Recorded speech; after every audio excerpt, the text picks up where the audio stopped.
참으로 좋은 아침입니다. 하나님의 크신 은혜가 저와 여러분의 삶에 충만하시기를 주님의 이름으로 축원합니다. 기도하겠습니다. 참으로 좋으신 하나님 감사합니다. 어두움이 해가 떠오름으로 사라지듯 주의 은혜가 우리의 삶에 비침으로 우리의 삶의 근심과 염려가 다 떠나가게 될 줄 믿습니다. 오늘 은혜로 시작한 한 날이오니 근심이 없이 주의 은혜로 오늘 또 복의 복을 받는 한 날이 되어줄 줄 믿습니다. 계속해서 하나님의 자녀로서의 정체성을 가지고 그렇게 한 날을 살아내는 우리가 되게 하시옵소서.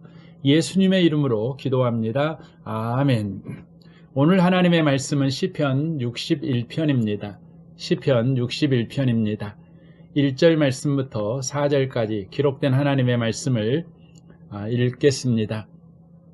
하나님이여, 나의 부르짖음을 들으시며 내 기도에 유의하소서. 내 마음이 약해질 때에 땅끝에서부터 주께 부르짖으오리이니 나보다 높은 바위에 나를 인도하소서. 주는 나의 피난처시요 온수를 피하는 견고한 망대이심이이다. 내가 영원히 주의 장막에 머물며 내가 주의 날개 아래로 피하리이다. 셀라. 아멘. 오늘 시편 61편은 마음이 약해진 자들을 위한 시편입니다. 살다 보면 마음이 약해질 때가 있습니다. 다윗은 2절에서 내 마음이 약해질 때에 땅끝에서부터 주께 부르짖으오리니라고 말하고 있습니다. 그는 마음이 약해질 때 이 시편의 기도를 하나님께 드렸던 것입니다. 마음이 약해질 때라는 말은 다윗이 영적으로 침체되었거나 혹은 영혼과 육체가 소진되어 버린 상태를 말하는 것입니다. 그리고 다윗은 땅끝에 서 있습니다. 심리적으로 다윗의 마음이 하나님으로부터 멀리 떨어져 있다고 느끼는 것입니다. 우리도 종종 마음이 약해질 때를 경험합니다. 몸은 예배당 안에 있어도 얼마든지 하나님으로부터 멀리 떠난 땅끝에 있는 영적 상태를 경험할 수 있습니다. 오늘 시편 61편은 다양한 상황, 다양한 마음 상태에 있는 성도들에게 하나님께서 주시는 기도의 지침이라고 볼 수 있을 것입니다. 찰스 스펠전은 마음이 아파 탄식하는 사람들이 그 슬픔을 어떻게 말로 표현할 수 없을 때 그들의 마음을 잘 표현해 주는 것이 바로 이 시편 61편이라고 말했습니다.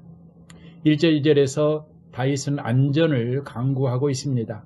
어려움과 위험함 속에서 마음이 약해진 성도가 하나님께 안전함을 구하는 것은 조금도 이상하거나 잘못된 일이 아닙니다. 다윗은 이 시편에서 하나님께 자신의 안전을 구하고 있습니다. 더 나아가 나보다 높은 바위에 나를 인도하소서라고 구하고 있습니다. 다윗이 나보다 높은 바위라고 말할 때 그것이 의미하는 바는 중요합니다. 다윗은 시편에서 하나님을 가르쳐 반석, 바위라고 종종 표현을 했습니다. 특별히 본문에서 다윗이 나보다 높은 바위에 자기를 인도해 달라고 하는 것은 어떤 의미일까요? 스펠전은 한 가지 좋은 애화를 들려줍니다. 영국 북부 해안에서는 배가 침몰해서 사람들이 죽는 애가 종종 있다고 합니다. 그 바다에 사람 키보다 높이 솟은 바위들이 있곤 하는데 물살에 떠밀려가던 사람들이 거기에 오르기만 하면 살 수가 있었다고 합니다.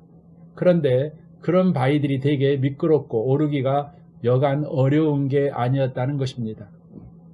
그러니까 나보다 높은 바위는 오르기만 하면 살 수 있겠지만 지치기도 했고 미끄럽기도 하여 도무지 자기 힘으로는 그 바위에 오를 수 없는 상황, 바로 그것을 전제로 하고 다윗이 나보다 높은 바위에 나를 인도해 달라고 기도하는 것이라고 생각할 수 있습니다.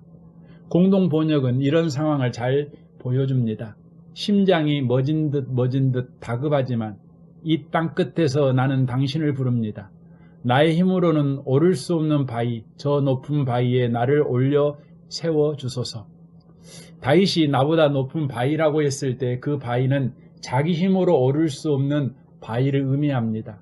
다윗은 분명하게 알고 있습니다. 그 바위, 자기보다 높은 그 바위는 자기 힘으로 도저히 이룰 수 없는 것입니다.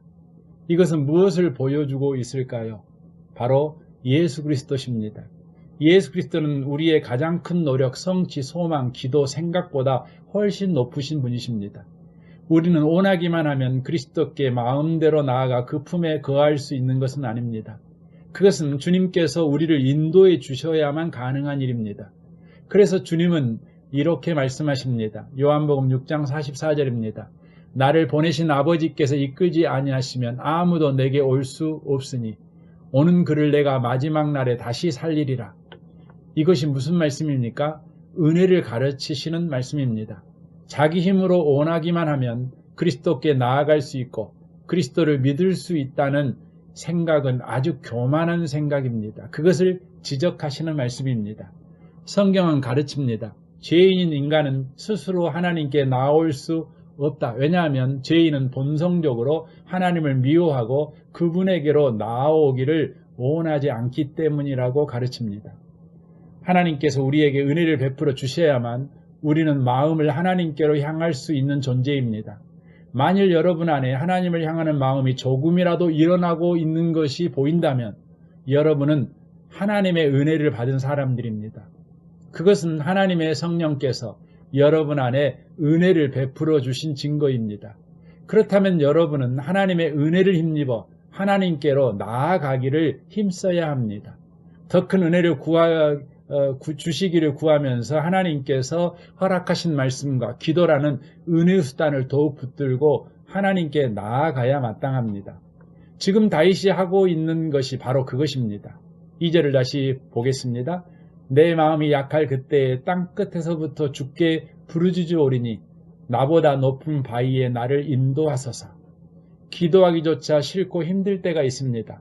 어쩌면 다윗의 처지가 지금 그러한 상황인지도 모르겠습니다. 그런데 다윗은 지금 무엇이라고 하나님께 아뢰고 있습니까? 내 마음이 약해질 그때에 나는 기도조차 할 수 없는 힘든 자인 것을 압니다. 하지만 주님, 그때도 저는 주께 부르짖었습니다라고 말합니다. 그 이유는 주님이 내게 기도할 은혜를 부어주셨기 때문입니다라고 고백하는 것입니다.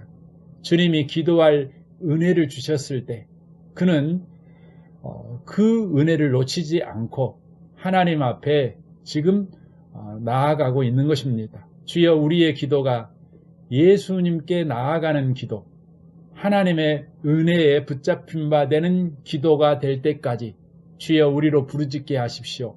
바로 이 기도를 하고 있는 것입니다. 사랑하는 성도 여러분, 오늘 한날이 하나님의 은혜로 저와 여러분이 기도의 삶을 여전히 살아가는 복 있는 한날이 되시기를 바랍니다. 기도하겠습니다. 오늘 주신 말씀을 우리 생각하면서 함께 기도하고 이 나라와 이 민족과 북한과 열방을 위해서, 여러분 가정과 직장을 위해서 또 마땅히 해야 될 많은 기도의 제목들이 있을 것인데 그것들을 위해서 여러분 기도해 주시면 좋겠습니다. 우리 좋으신 주님께 우리 통성으로 구하겠습니다. 기도하겠습니다.